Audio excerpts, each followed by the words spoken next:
Hello, Sierra Nevada. I am your host, Atrox, and this is gonna be something new, something that I want to try for a long time as well. Now I know I've already have some game Let's Plays up. I know I already have that, and some people do want to see me play more Look Outside or Ace Attorney and stuff.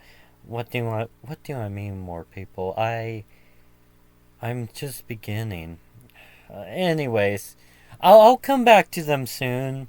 But as well as those gaming Let's Plays, I am also gonna put up some new videos that you might like. Being which, one that was inspired by a wonderful man. A man named No Man. No Man was his name. My mother and my father, and all my comrades as well. He's a big inspiration to this video, and honestly, ever since he retired, I miss his content so much. So, because of it, I am gonna be playing this kind of video for you. And as we begin, I hope you all listen and enjoy, and I hope to see you all again very soon. In the far future, there will only be war. Blessed in minds too small for doubt, and the planet broke before the squad did. Long ago, deep within this gothic era of war, deep within the madness of the Drukhari and the turmoil of the Imperium, there has always been conflict, and one of those leading conflicts have been the orcs. The greenskin race of the 40k galaxy, always warring, always fighting, always looking for conflict within. However, this will be a unique tale from the greenskin race.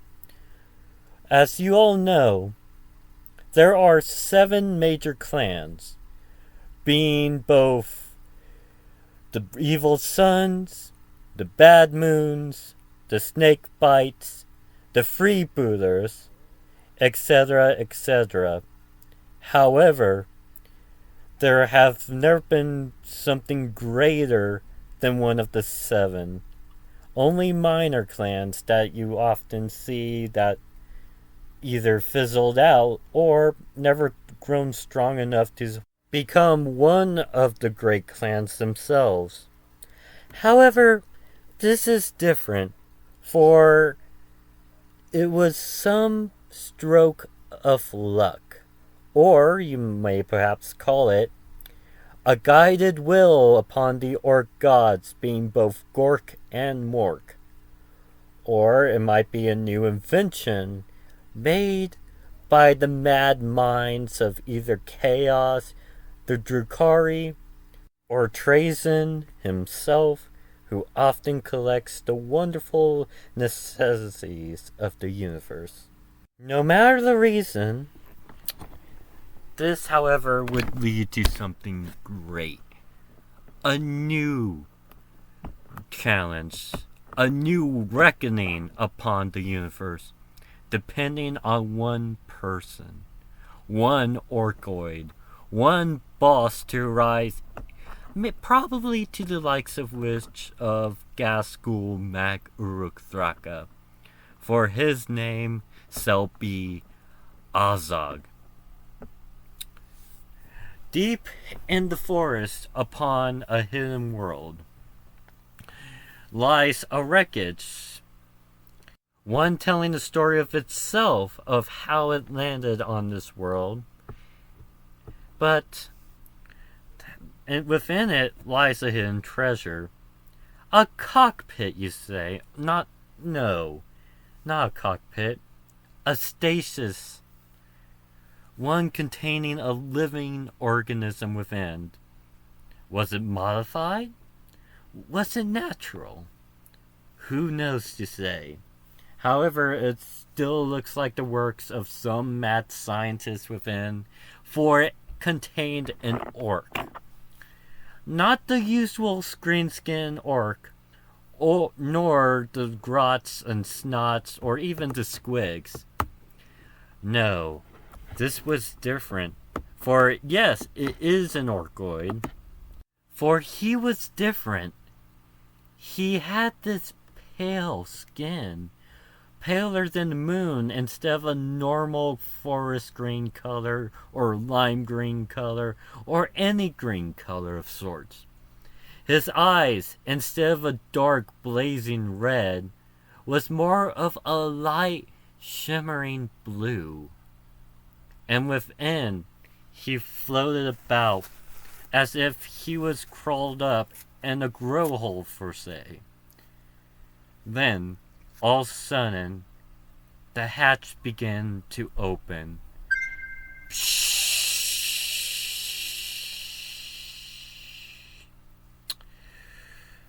Once it did, he slowly began to open his eyes, piercing into the first sight he ever gained upon a world that was completely new to him.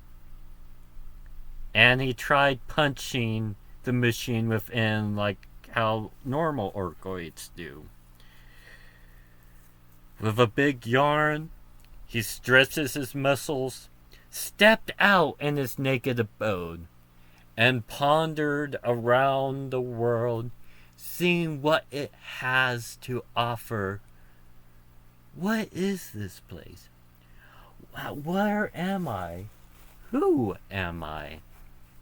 That is the questions that the orc was asking himself. However, it was pretty good, and he pushed those questions aside, except for who he is. He knows he's an orc, but what was his name?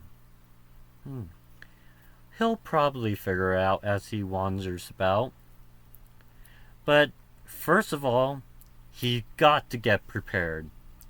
Normally there would be snots and grots and, well, other orcoids to help him gain his footing and such like that. He can't be only the first one of his kind on this planet himself. So as he walked, he tried to look through for signs of more orcoid activity, you might say. Forest upon forest, tree upon tree, it was nothing still, and he was starting to get bored. Oh, Zog! How long is it gonna take to find something? Ozog. Ozog! Zog, yes, that'd be my name! Soon, the pale orcoid got a new name, Ozog. For with him, it has a meaning of zog off. He began walking a bit more, found a carcass of rotting meat, some hide, and bones to use either as weapons or armor. So, he took this carcass and began working on it, taking a femur as a club instead of a chopper. He took the hide, strapped it around his pelvis to make into a loincloth, and the rotten meat, he's unsure what he would use for it. Normally, orcoids wouldn't care about any kind of meat, but he didn't like the smell, and it was not worth giving it a try, so he just kept it for something else. He began traveling more and more, until he stumbled upon more wreckage. Not just the pod he was in, but instead, some bits were a part of an orcoid space hulk. Others were a wreck of a Daka jet. And this Daka jet seems to have light coming from it. He began to walk towards it, slowly, but ready to crump those who would challenge him. And as he entered, he listened to some voices. Boss! When are we gonna get out there? We get out there when the wolf things are not there. You gotta understand, they're hunting us like some zoggers they are. These gits, they've already killed too many of us. Azog was surprised. He finally heard another orcoid, one being the small snot, the other being a Gretchen itself. So he ran inside to see what they are. Ah! It's a Yumi! Look at him! It's a Yumi attack! Before they could even realize, one of the grots began charging with a stabber, but instead of being successful, Azog grabbed him, picked him up, and snapped his neck before dropping him onto the ground. This poor grot was called Dezo because of the others witnessing him.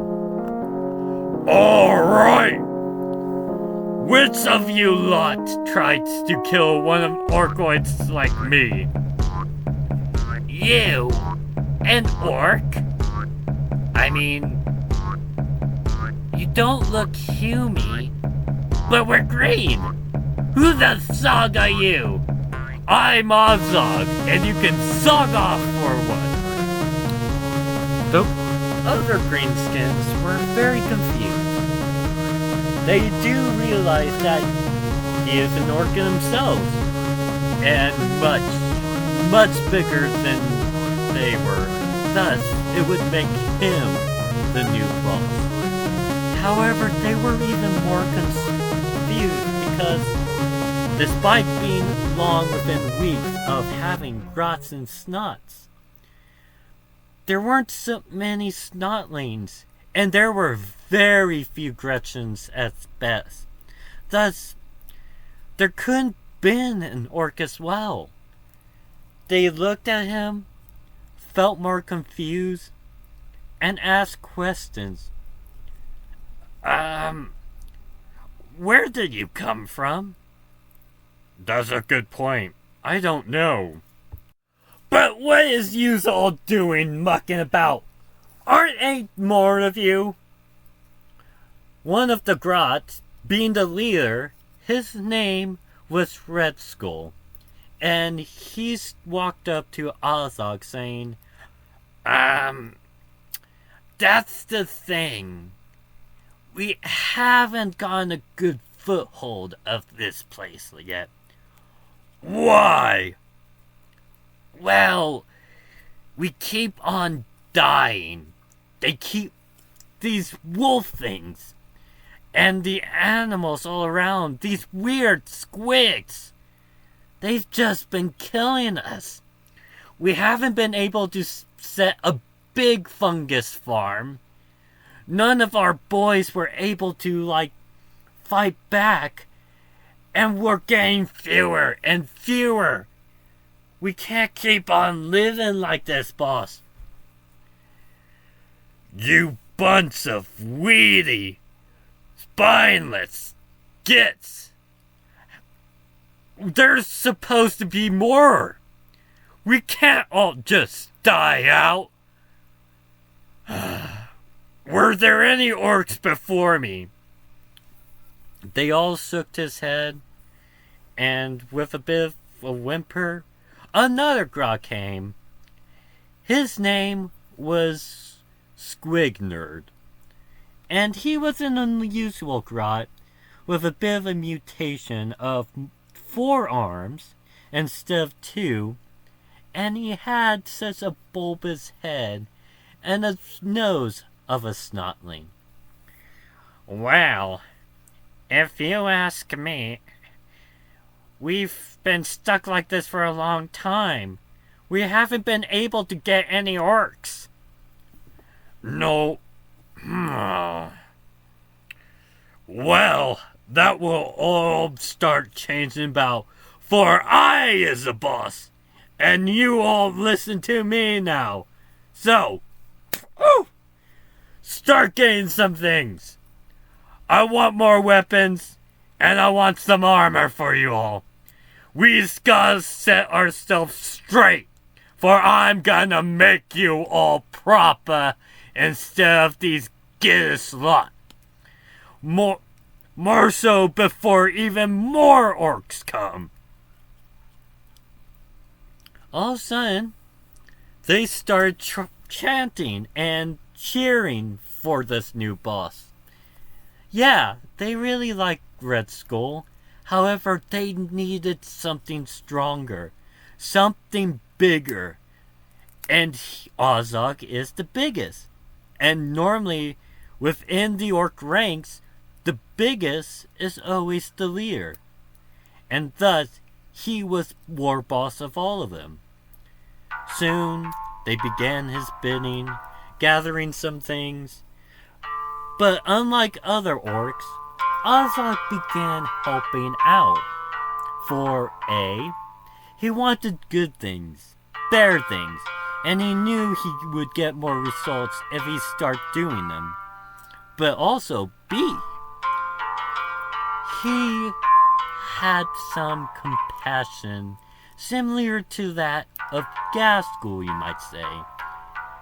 Nah, he wasn't like some loving, humping Hume about, or some Tal fish thing. No, instead, he had this certain compassion of like, alright, let's be mates. You do this, I do that, we'll be fine. More of a rut herd patience, you might say. And after everything was together, and they got some barricades, making this broken down Dakajet into a small, you might say, boss hut, they were able to keep things together. However, over time within this day, Ozog was starting to get very peeved, because they were starting to muck about, saying, what now? He just looked astonished before smacking one of them, like, now? Get some armor! Get some weapons! I need a good chopper! Well, no. You guys need a good chopper. Right, boss? You can count on me. Wait. Before you go, I'm coming with ya, for I want to know who the Zog you are. Me name's Red Skull, and this is the first Notling to pop out. I named him Sackhat. After getting to know the leader and the previous leader, they began walking about, trying to gather some things. Some found good sticks to make like stick throwers, or others found rocks to make certain gloves. One managed to find a needly sort of bone that would work as some chopper, you might say. Good. This is gonna help us grow nice and fast. But before they began to walk back home, all of a sudden, a noise was to be heard.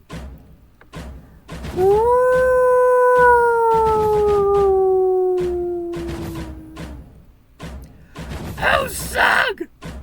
It's one of them! It's one of the wolf things!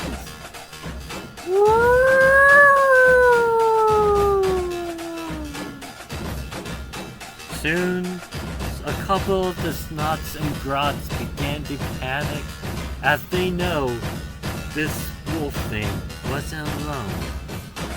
And knowing their history, they all began to run until Ozog stopped them. Ozog knew this was gonna be one of the first scraps he's ever going to take off.